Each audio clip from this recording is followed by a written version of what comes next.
We are now on number 59, Saundra Davis, to be followed by number 60, Tom Peterson.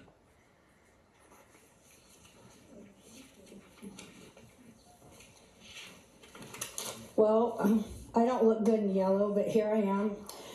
I am a 14-year resident of the Braddock District, and the Fairfax County School Board and their communications team are making you guys look like fools. There's a $4 billion school budget with no independent audit of spending in recent memory, and the FCPS Budget Committee chair is being sued for embezzlement by a former employer and has not been asked to step down. Voters approved funding for a high school in the western part of the county, yet there's no transparency, no updates, no plans, no progress, and there's going to be another referendum in November to ask for more money. Meanwhile, the school board voted for collective bargaining without offering you a seat at the table.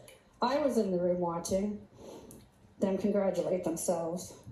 Worse, several members of the school board took campaign money from the same unions they were negotiating with and rubber-stamped a 7% across-the-board raise. Who's really running this county? I actually saw him here earlier. His name's Carl Frisch.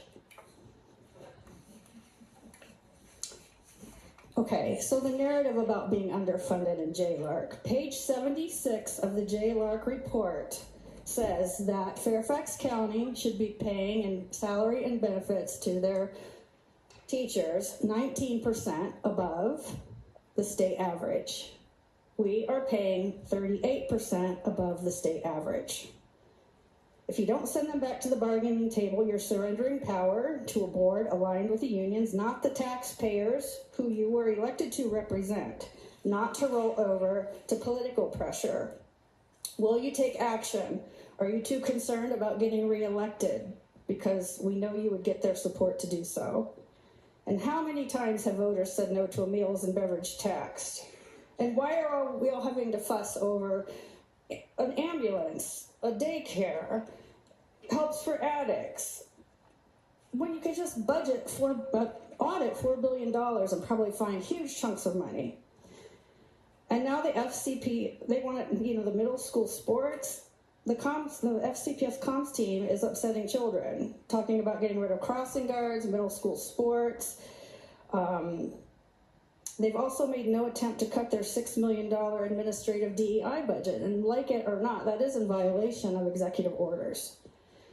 And let's not forget the 17 months our kids were out of school, thanks to union influence and the school board decisions. While you stayed silent, that silence was complicity. So let's say all 9 of you but 1 are from the same political party, all 12 school board members, the superintendent, every delegate from Northern Virginia is from the same political party, and the snake is eating its own tail. And unless more than one of you has the courage to stand up for the taxpayers, the dysfunction will only get worse.